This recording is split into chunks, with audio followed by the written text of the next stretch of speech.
Hi folks out there in YouTube land. Today I'm going to demonstrate my restored Champion Forge number 200 post drill.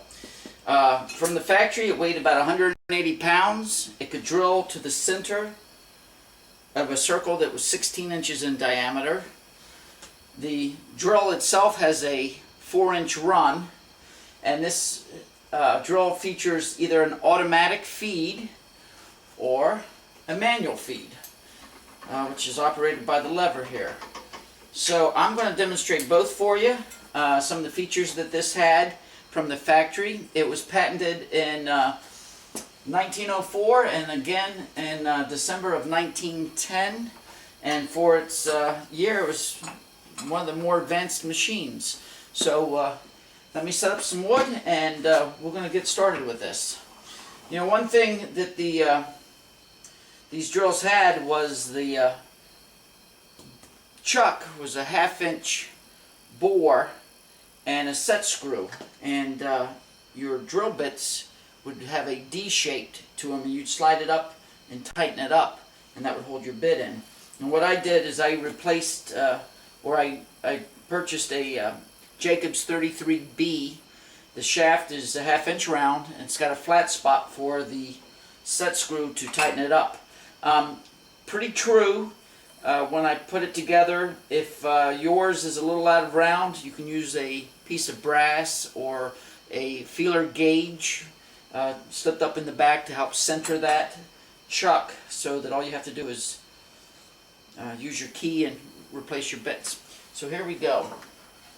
I've got some pressure treated lumber from a deck, and we're going to put a clamp on it. I think I mentioned this was about 180 pounds from the factory. I don't think that included the table. The table is removable, and it's also adjustable back here with a tightening bolt. And you can slide that up and down to match your work.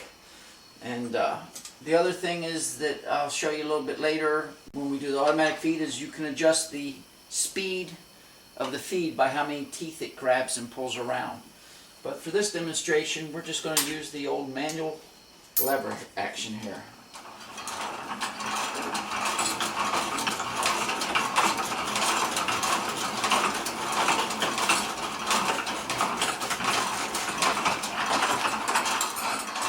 Alright, relatively quick. You can tell I've practiced this a few times. I won't say I'm any better today, this time, than I have in any other times, but there's the hole. Relatively easy. And what we'll do now is we'll put this back up and we'll do it manually. And while that's happening, I'll tell you a few other things. We're going to latch the jaws, put this up. I'm going to set this back so I get maximum speed since we're only drilling wood. And there we go.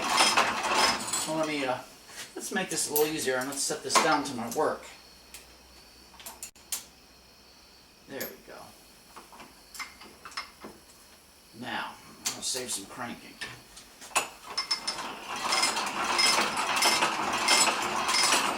When I set the drill up, I matched my shoulder to the same plane as the crankshaft.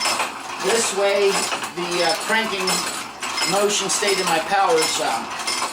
That way I don't overextend my arm or wear out my shoulder, my elbow, my wrist, and makes cranking a little less effortless. And as you can tell, I don't need a membership to Gold's Gym, except if you're looking here. I don't anticipate, with as many manual tools as I have been restoring, that I'm not going to tone up a little bit. We'll see. But that's not the reason that you're watching this.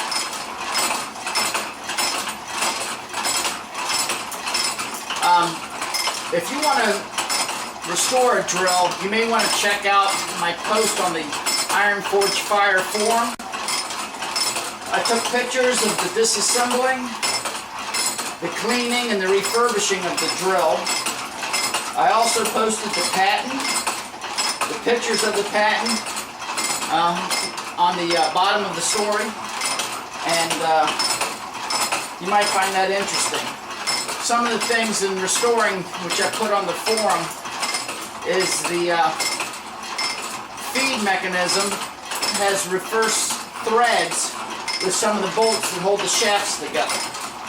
So if you're restoring, check out that on the Iron Forge Fire under tool restoration, and you'll find the post drill listed there. Alright, we're making our way.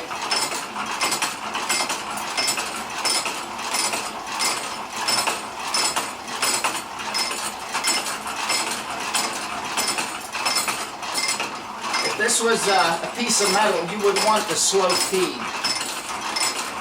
And I drilled some metal with this, but thought I'd demonstrate the wood just for the simplicity of seeing it make a mess. Okay, I believe I'm through. Let's reverse this. Now, this is spring loaded. A lot of times when I release this, it will automatically pull up. Some of the other drill manufacturers, you had a crank on top, which you had to crank around in order to pull the drill back. There you go.